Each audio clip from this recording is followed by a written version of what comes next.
Salam Patunggilan. Saudara-saudara yang dikasihi Tuhan yang sedang berada di rumah, marilah kita bersama-sama memasuki ibadah keluarga pada saat ini. Ibadah keluarga dan persiapan perjamuan kudus Paskah pada saat ini kita lakukan di dalam nama Tuhan Allah Bapa, Tuhan Yesus Kristus Sang Juru Selamat, dan Roh Kudus Sang Terang Kehidupan. Anugerah dan damai sejahtera dari Tuhan Allah ada pada saudara-saudara. Amin. Dan marilah kita bersama-sama menyanyikan Kidung Jemaat nomor 1, bait yang pertama.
Saudara-saudaraku, para kekasih Tuhan Yesus Kristus, dalam ibadah keluarga kita pada saat ini, kita akan merenungkan sabda yang tertulis di dalam surat Ibrani pasal 9 ayat 11 sampai 15. Sebelum kita membaca, mari kita terlebih dahulu mohon pertolongan Sang Roh Kudus.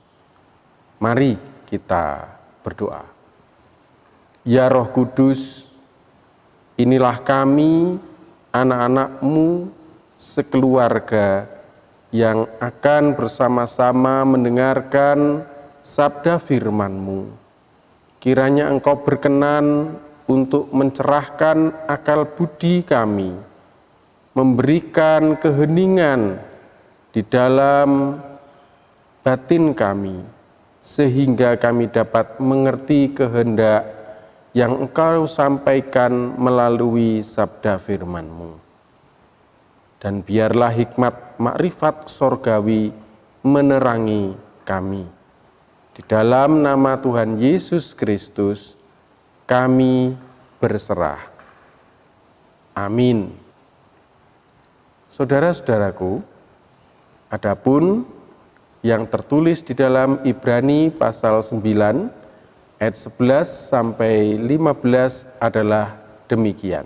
Kristus adalah pengantara dari perjanjian baru.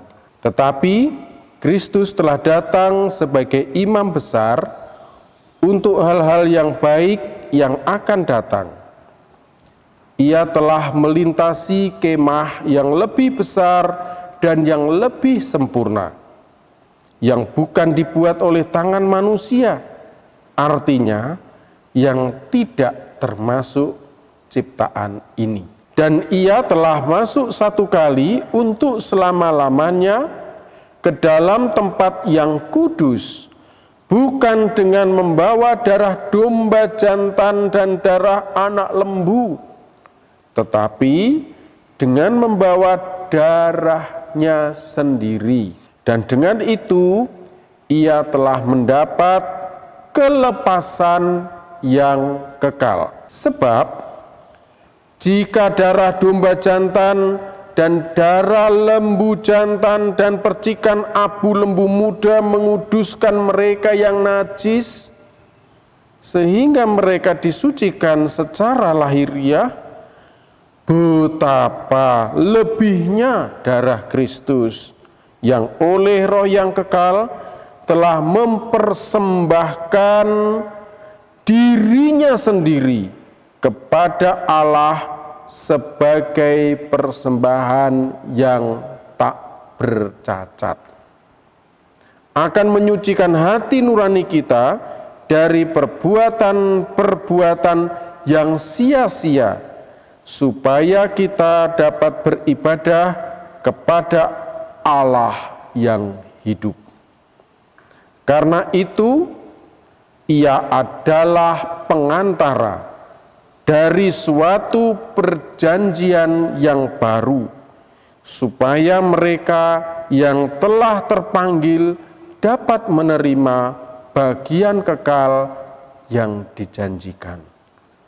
Sebab Ia telah mati untuk menebus pelanggaran-pelanggaran yang telah dilakukan selama perjanjian yang pertama.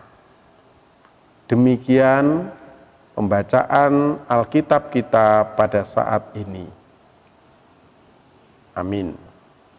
Para kekasih Tuhan Yesus Kristus yang sedang berada di rumah, saat ini kita mengalami sebuah prahara yang mengubahkan persepsi kita. Tempat-tempat yang semula banyak dikunjungi orang kini menjadi sunyi sepi. Bahkan pusat-pusat keagamaan, kota-kota suci tidak ada bedanya. Basilika Santo Petrus yang ada di Vatikan sunyi sepi. Demikian juga yang lain. Kenapa? Ada sebuah perubahan besar yang dibawa oleh virus COVID-19. Saya tidak akan mengulangi soal virus COVID-19 karena ada yang lebih berkompeten tentang itu. Tetapi saya ingin melihat perubahan yang dibawa oleh virus itu. Perubahan yang memaksa kita, mau tidak mau, harus mengubah cara pandang kita. Dan itu tidak mudah. Itu sesuatu yang sulit bagi banyak orang. Karena orang harus melakukan perubahan cara pandang dari tradisi yang biasanya sudah mereka lakukan selama berabad-abad, selama ribuan tahun. Mengapa?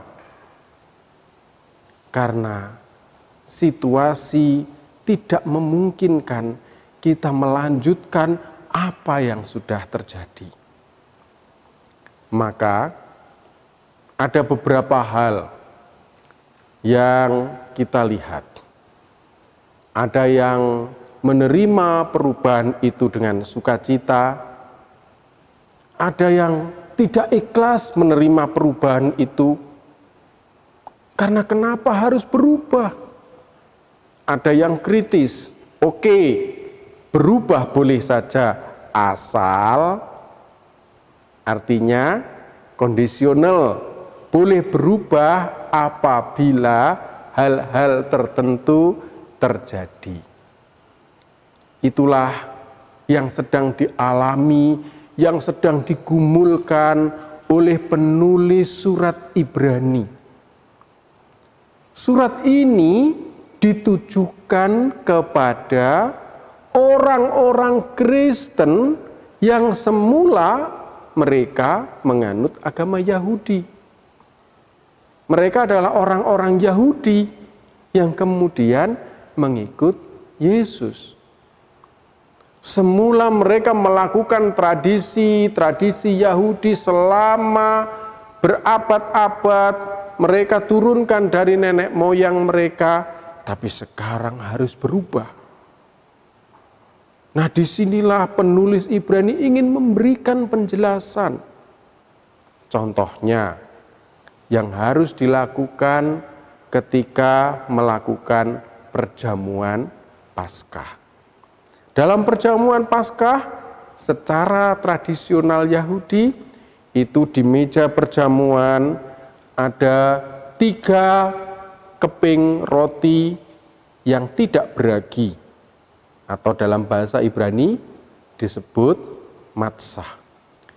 Ada juga di sana piring-piring kecil yang berisi salad, kemudian berisi tulang berdaging dari anak domba. Kemudian ada juga saus yang nanti akan dicampurkan ke dalam minuman anggur. Tetapi kemudian ketika orang-orang Kristen awal itu melakukan perjamuan Paskah, tidak ada lagi yang namanya tulang berdaging dari anak domba. Disinilah melalui ayat 11-15 tadi dijelaskan. Mengapa? Karena Yesus sendirilah sang anak domba itu. Kita tidak lagi memerlukan anak domba yang lain untuk dikurbankan. Tetapi Yesus memberikan dirinya untuk dikurbankan sebagai penebusan atas pelanggaran-pelanggaran kita. Ini yang menjadi ciri khas supaya orang-orang Yudeo-Kristianum atau orang-orang Yahudi yang beragama Kristen itu menjadi sadar. Kenapa harus berubah? Maka dengan demikian mereka menjadi mantap di dalam beriman. Itulah yang dikehendaki, supaya mereka sadar bahwa Yesus, sang imam besar, sang pemimpin utama, yang harusnya pemimpin itu memimpin perjamuan Paskah, lalu ia mengorbankan daging dari anak domba lain.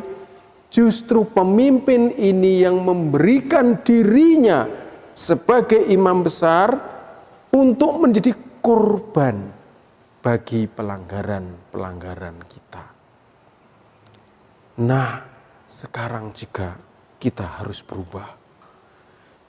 Melihat situasi yang mencekam seperti sekarang, tidak ada lain yang bisa kita lakukan.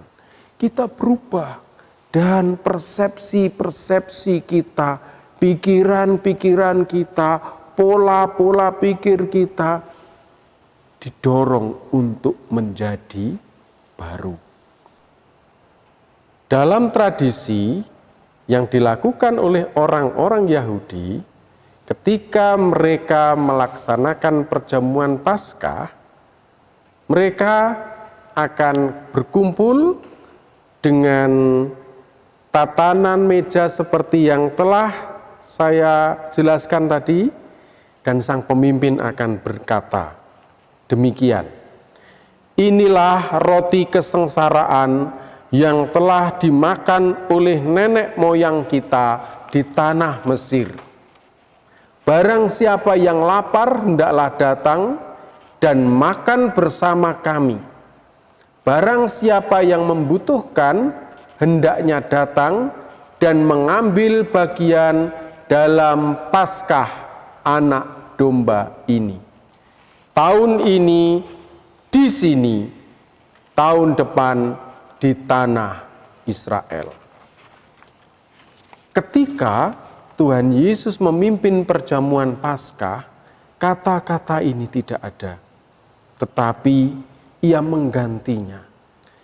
Inilah tubuhku yang dipecah-pecahkan karena kamu, perbuatlah ini menjadi peringatan akan aku. cawan ini adalah perjanjian baru yang telah dimateraikan oleh darahku. Perbuatlah ini menjadi peringatan akan aku. Kata-katanya sudah tidak lagi sama, karena Yesuslah yang memberikan dirinya bagi penebusan kita. Ia yang akan membebaskan kita melalui perubahan yang hakiki. Bukan lagi ia mengorbankan pihak lain, mengorbankan ciptaan lain, tetapi memberikan dirinya untuk kehidupan dan kebaikan kita. Tuhan memberkati. Tibalah saatnya kita mengambil saat teduh sejenak. Disilakan.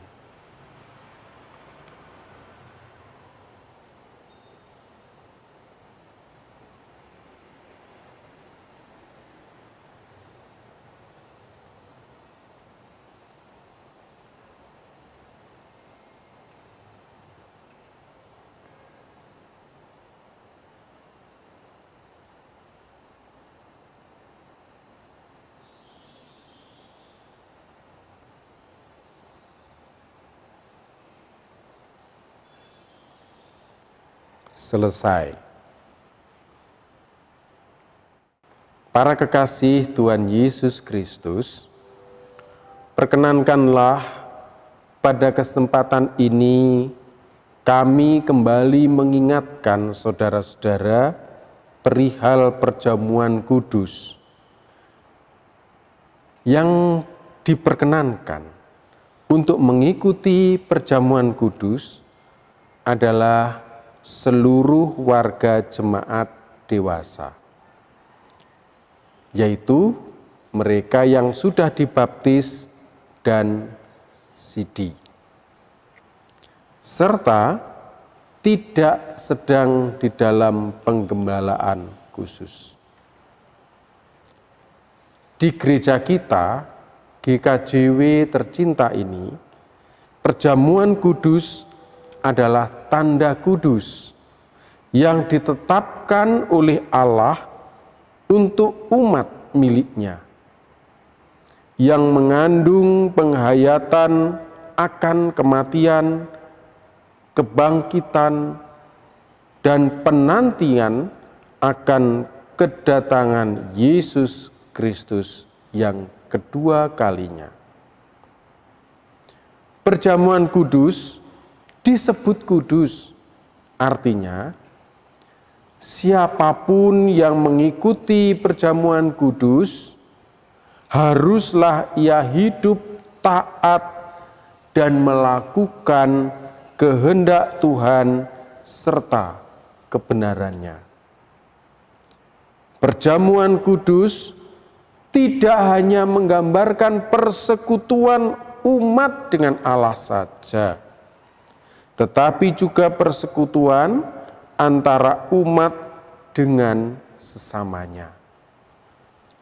Oleh karena itu, haruslah ia hidup dengan sesamanya dalam damai dan kasih. Saudara-saudara yang dikasihi Tuhan, karena pada dasarnya perjamuan kudus itu berisi kasih Allah yang kudus, oleh karena itu marilah kita menguji hati kita masing-masing sebelum kita memasuki meja perjamuan kudus nanti. Saat ini, mari kita melihat diri kita pribadi lepas pribadi. Sejenak kita menyadari bahwa kita ini adalah manusia berdosa di hadapan Allah. Apa yang kita lakukan dan pikirkan dalam kehidupan sehari-hari seringkali jauh dari kehendak Allah. Seringkali kita melupakan Tuhan dalam rencana dan kehidupan kita ini. Demikian juga karena perjamuan kudus itu berisi persekutuan kita dengan sesama orang percaya, maka mari kita melihat diri kita pribadi lepas pribadi, menyadari bahwa kita belum mampu mengasihi sesama kita dengan sungguh dan benar. Seringkali dalam hati kita masih menyimpan kebencian, kekecewaan, amarah, dendam, sakit hati, bahkan perselisihan terhadap sesama, dan diskriminasi. Kita akui bahwa kita belum mampu hidup berdamai dengan sesama kita. Saat ini, mari kita datang kepada Tuhan di dalam penyesalan. Kita mengakui dosa-dosa kita di hadapannya dengan hati yang tulus dan penuh penyesalan. Karena jangan ada di antara kita yang mengikuti perjamuan kudus secara sembarangan. Mari kita bersama-sama mengakui dosa kita dengan kita memohon pengampunan dosa kepada Tuhan.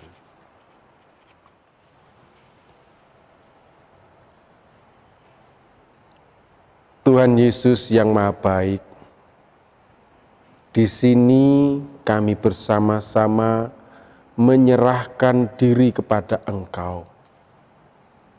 Engkau tahu akan segala kelemahan dan keterbatasan kami. Urapilah kami dengan cinta kasih-Mu, supaya setiap kesalahan, terlebih dosa yang telah menjerat kami, Engkau lepaskan dari kehidupan kami. Supaya kami menjadi bebas untuk menyayangi, untuk mengasihi setiap saudara yang ada di sekeliling kami. Supaya kami lebih sungguh-sungguh di dalam melayani mereka. Sungguh Tuhan, hanya pengampunan yang daripada-Mu yang kami harapkan. Sekali lagi, ampunilah kami, dan melalui darah yang telah Engkau curahkan di Golgota itu, kami menjadi kudus di hadapan-Mu. Terpujilah nama Sang Kristus Yesus, kekal selama-lamanya. Amin.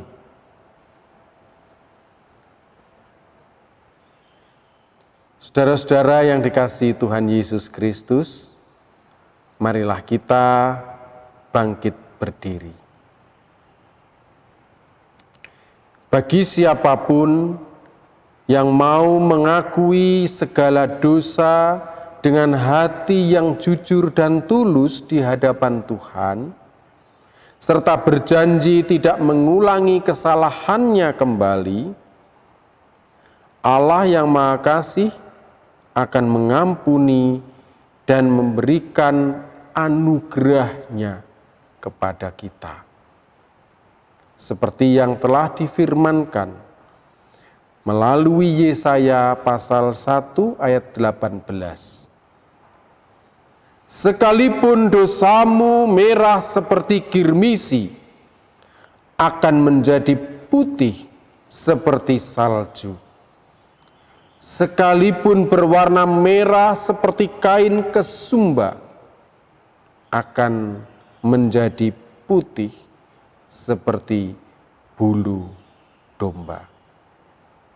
Nah, saudara-saudara yang dikasihi Tuhan Yesus Kristus, saat ini saya mengajak saudara sekalian untuk kembali memantapkan diri sebelum memenuhi undangan Tuhan datang ke meja perjamuan, dengan menyampaikan pertanyaan sebagai berikut. Apakah saudara-saudara bersedia untuk memenuhi undangan Tuhan masuk ke dalam perjamuan kudus Paskah yang akan dilaksanakan pada Jumat Agung atau Minggu Paskah kali ini? Bagaimana jawab saudara? Apakah saudara bersedia?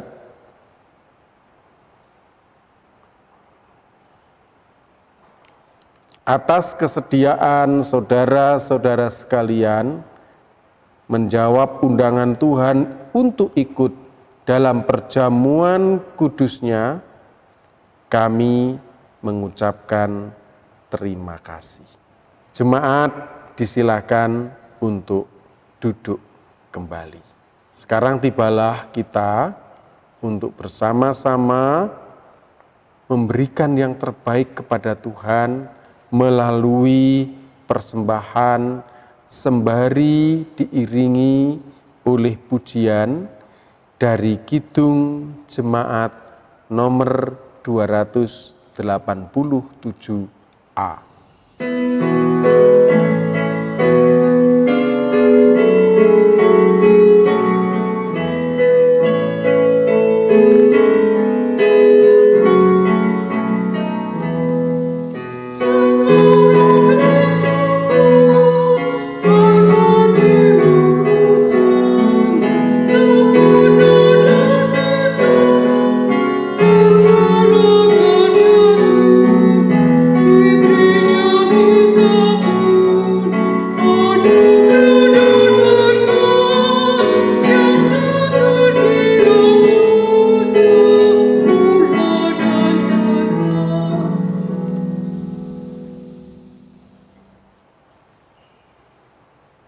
Marilah kita memasuki doa syafaat sebagai salah satu wujud kepedulian kita terhadap sesama kita, dan nanti akan kita akhiri bersama-sama sambil kita mendaraskan doa Bapa kami.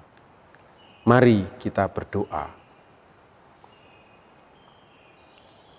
Ya Tuhan, Allah Bapa yang Maha Kuasa, yang mengenalkan diri kepada kami dalam diri Sang Kristus Yesus.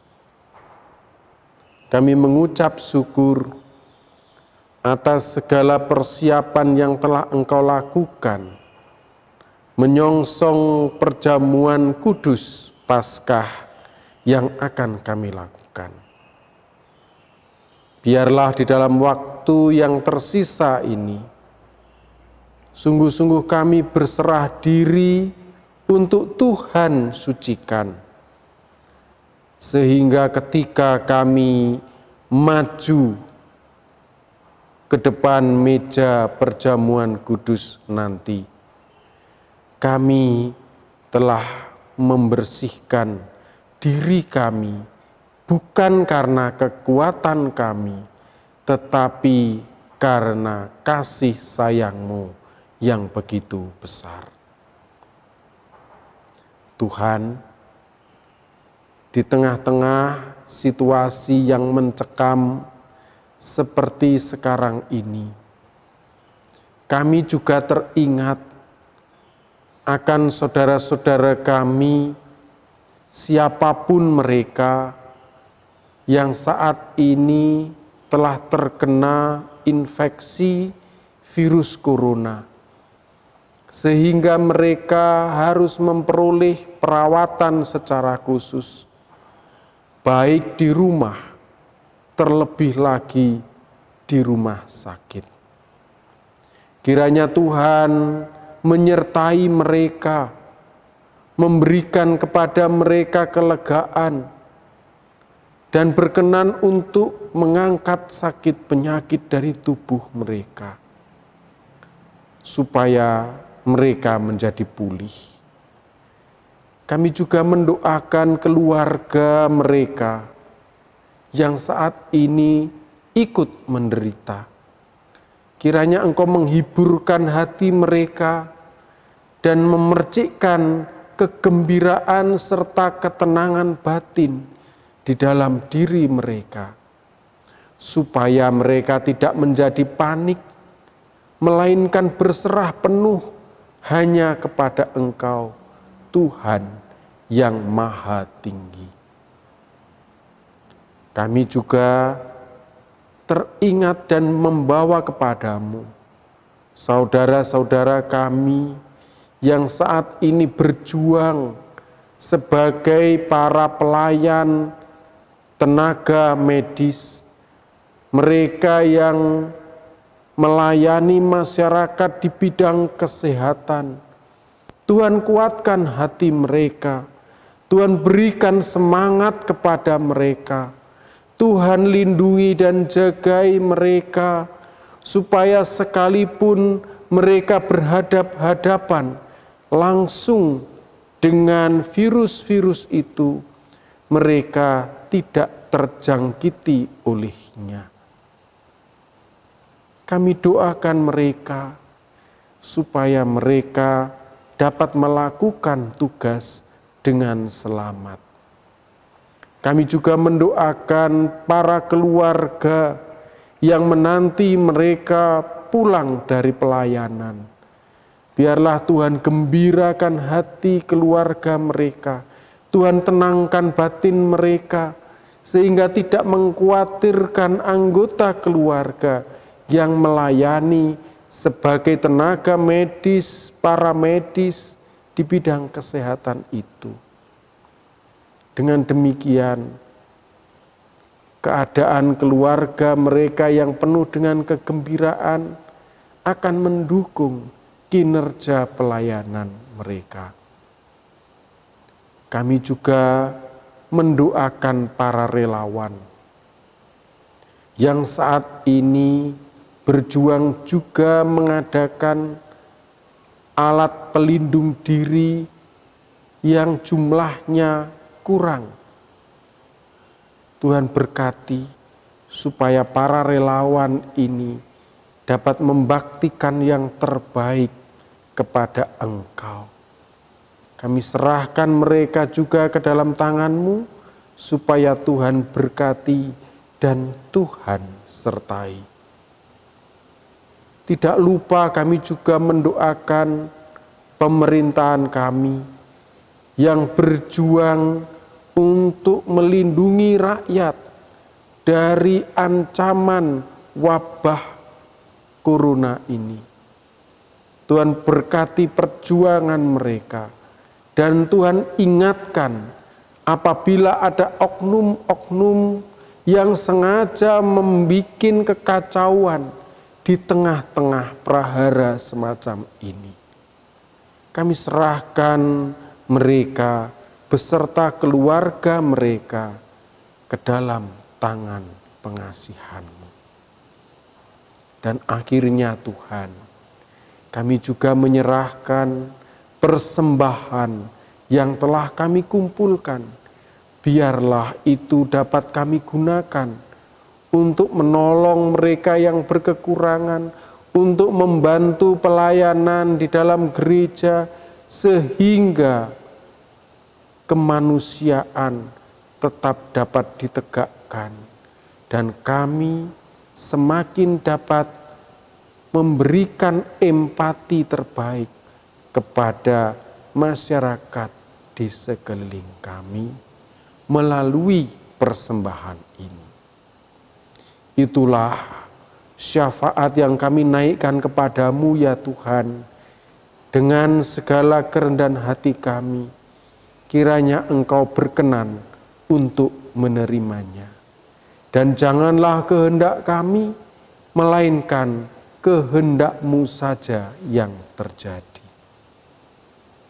Doa ini kami pintakan di dalam nama Tuhan Yesus Kristus yang telah mengajarkan kami berdoa. Bapa kami yang di sorga, dikuduskanlah nama-Mu, datanglah kerajaan-Mu, jadilah kehendak-Mu di bumi seperti di sorga. Berikanlah kami pada hari ini makanan kami yang secukupnya, dan ampunilah kami akan kesalahan kami, seperti kami juga mengampuni orang yang bersalah kepada kami. Dan janganlah membawa kami ke dalam pencobaan, tetapi lepaskanlah kami daripada yang jahat.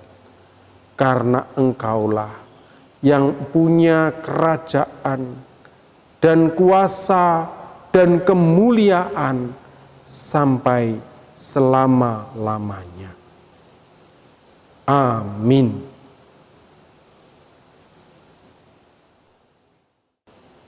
Saudara-saudaraku yang dikasihi Tuhan Yesus Kristus, marilah kita bersama-sama mengakhiri ibadah keluarga kita pada saat ini dengan kita menyanyikan Kidung Jemaat nomor 410 bait yang pertama.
Marilah kita mengakhiri ibadah kita dengan menerima berkat dari Tuhan melalui hamba-Nya.